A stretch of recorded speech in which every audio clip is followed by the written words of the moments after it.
Hello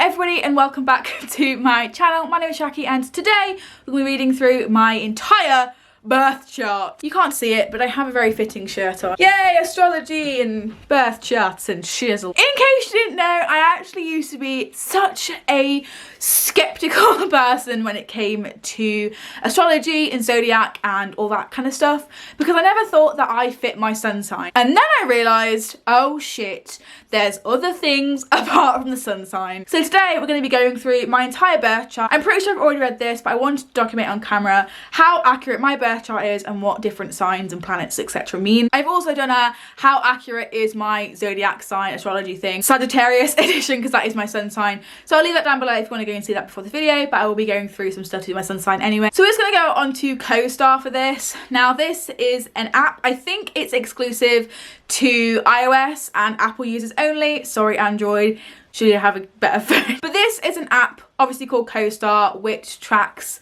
my birth chart. It also sends notifications, push notifications directly to my phone every single day about how my week's gonna go, how many months is gonna go, how many days gonna go, based on the time obviously that I was born. I'll leave a link to CAF Astrology if you can't get CoStar, but I'll also leave a link to CoStar down below if you want to go ahead and download it. Not sponsored, although, you know, CoStar, hit me up if you're seeing this. Not sponsored at all. I just think it's a really good app, and obviously website Cafe Astrology, although be careful with your ascendant sign because mine said Leo on that one but Capricorn on this one, but you know, whatever. But yeah, without further ado, let's have a look at my birth chart, shall we? So as you can see down here, I've only got one friend, that is my fiance, but my sun is in Sagittarius, my moon is in Aquarius, and my rising sign is Capricorn, which apparently mean a lot of stuff. So let's just go through it all and see how true it is personally for me. Feel free to write down what yours are in the comments and we'll see if our birth charts are true or not. So good afternoon Shakira, today is the 5th of November, if you can't tell, I am pre-filming this. Today, walk and talk with a friend until you find the sweet spot. Power in work, spirituality, sex and love and self,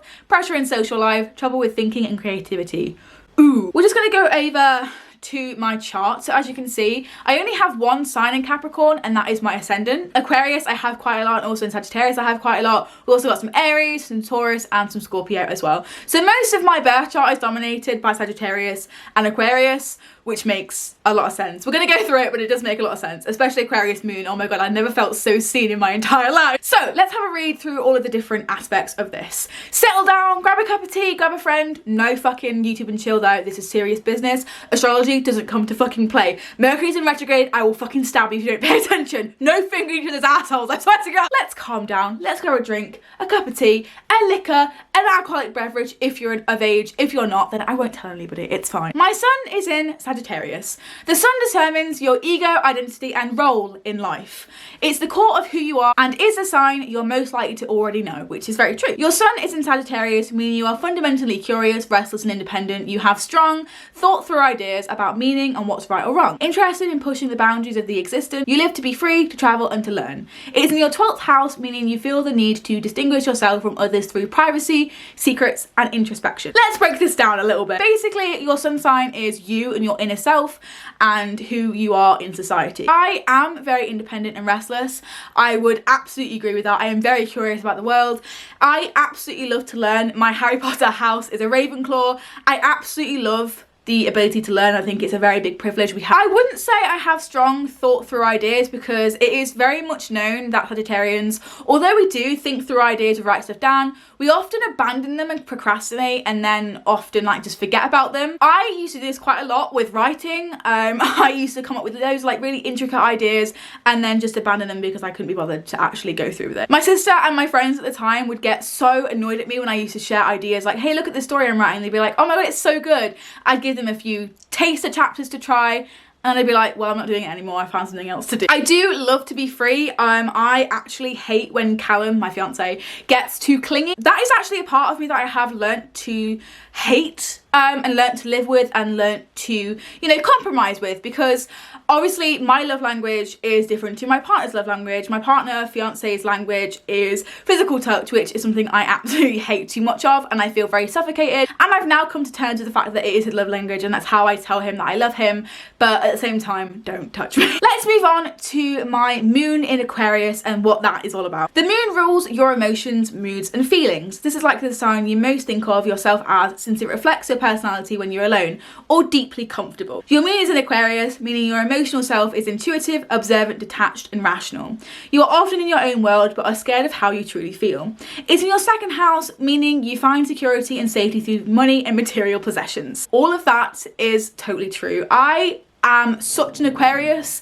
It is honestly scary how much of an Aquarius I am. I am always in arguments about social issues. I am always in a turmoil with people and my own political opinions. Let's break it down again. So the moon obviously is your true self, or who you like project as you being totally comfortable with someone, basically your raw emotions. My emotional self is intuitive. I would say this is true. I'm very much an intuitive person. Observant, I tend to stay quiet in social situations, figure out people's flaws, and then use them against them later. That is one of my worst qualities, I swear to God. I am quite rational sometimes, but again, because of anxiety and mental health issues, but I'm not sure where that comes into the whole birth chart. I do get quite irrational, but I have actually got this skill now because I've had, you know, anxiety for so long, where I can rationalize myself and detach from things. I do also have depersonalization, which is a detachment from reality.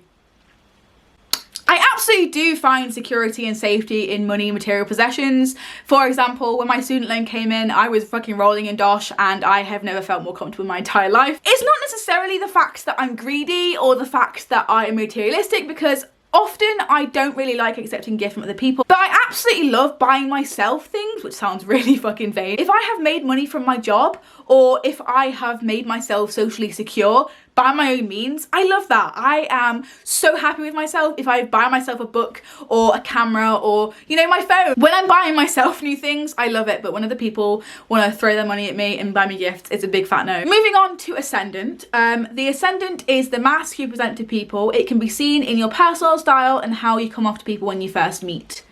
Oh boy. Some say it becomes less relevant as you get older. It changes every 2 hours, so if it doesn't make sense, text your mum to confirm your birth time.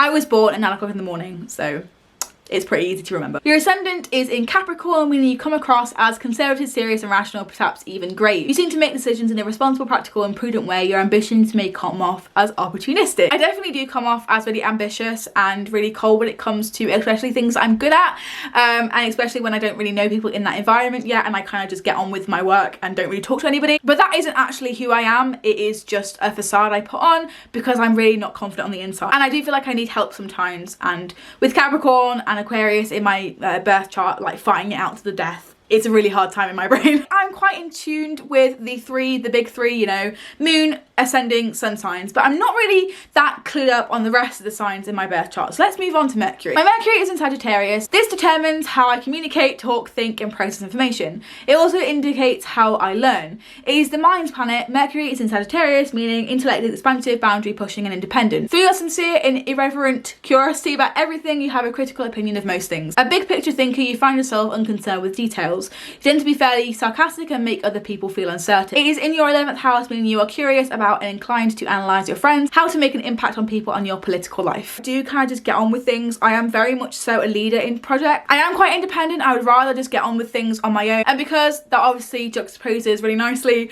with my Capricorn ascending, people will think I'm arrogant or ambitious when I'm actually just being a leader and being a Sagittarius and like wanting to get things done on my own. I do have a critical opinion of most things, to be honest. If there is a book that comes out, I am probably the most likely person to pick fault with it. My Venus is in Scorpio. I have no idea what this means, so let's just fucking dive right in. Venus determines how and what you love. It indicates how you express affection and the qualities you're attracted to. Your Venus is in Scorpio, meaning your romantic side is mysterious, passionate and seductive.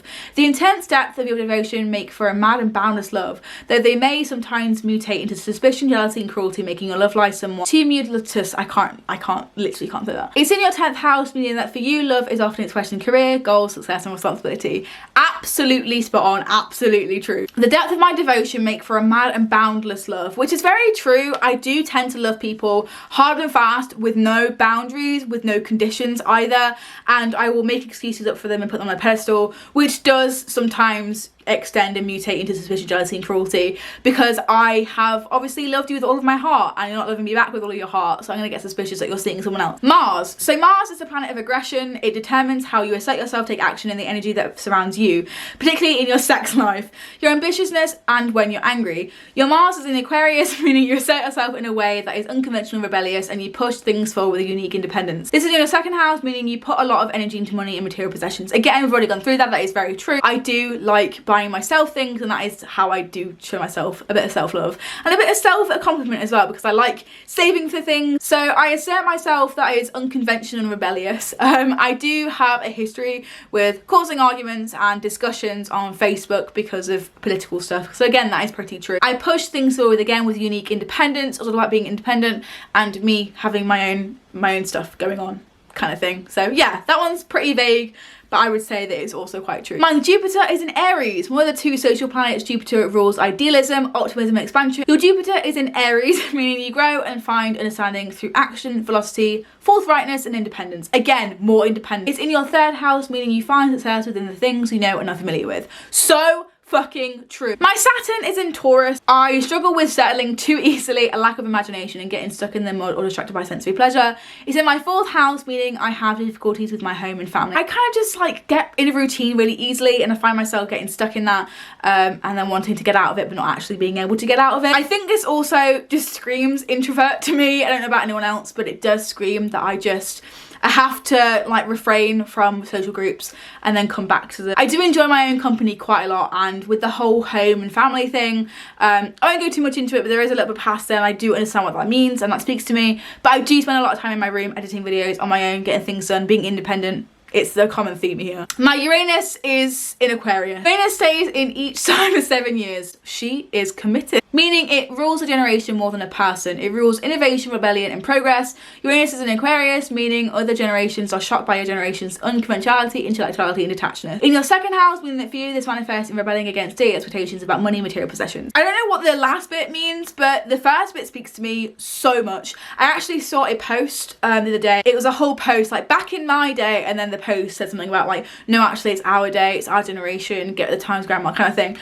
So I really do agree with the fact that other generation are intimidated by us, and as soon as everyone in our generation can vote, it's over. It's over for you. It is so fucking over. So my Neptune is in Aquarius. Neptune stays in each sign for 14 years, meaning it rules generation more than a person. It rules dreams, imagination and the unconscious. Your Neptune is in Aquarius, no fucking surprise, meaning your entire generation finds inspiration through detached analysis and intellectual pursuits. It's in your first house, meaning that for you this manifests in your ideal, verging on unrealistic and impractical images about yourself, thinking, ideal, verging on unrealistic and impractical about yourself and self-image. And because it's your first house, Neptune is Aquarius is hyper present in your personality. I put so much pressure on myself, especially when it comes to how I see myself and my dreams and ambitions and imagination and stuff like that. Especially in a creative field, I put too much pressure on myself. I think that also comes with like being detached and scared of my feelings as well. A lot of my ideas don't make it to be even created because I just doubt them, and then my Sagittarius self procrastinates them. It's a hot mess. It is a dumpster fucking fire. This is the last one. So Pluto is in Sagittarius. So Pluto stays in each sign for up to 30 years, meaning it rules a generation more than a person. It rules power, intensity, obsession and control. Your Pluto is in a Sagittarius, meaning your generation's psyche is comparatively positive, free-spirited, curious, optimistic, forward-looking, independent and confident. It's in my 11th house, meaning I personally are transforming outdated standard of friendship and social status. As soon as we can vote, ladies, it's over for you. So that's kind of my birth chart. I really hope that this video made sense. I'm not the best at interpreting these stuff, as I just kind of started to learn about astrology and all that kind of stuff, and I'm still very new. So if you have any tips for me or any readings of my birth chart, then please let me know down below. But thank you so much for watching this video. I've been talking for way too long. My throat really hurts. Please give this video a massive thumbs up if you did enjoy, and consider subscribing. I'm trying to get to 3k by the end of the year, and we're almost there. We're almost halfway there, which is fucking crazy, and I really hope we can get there by the end of the year. Thank you so much for watching, and I'll see you next time. 1, 4, 3. Bye!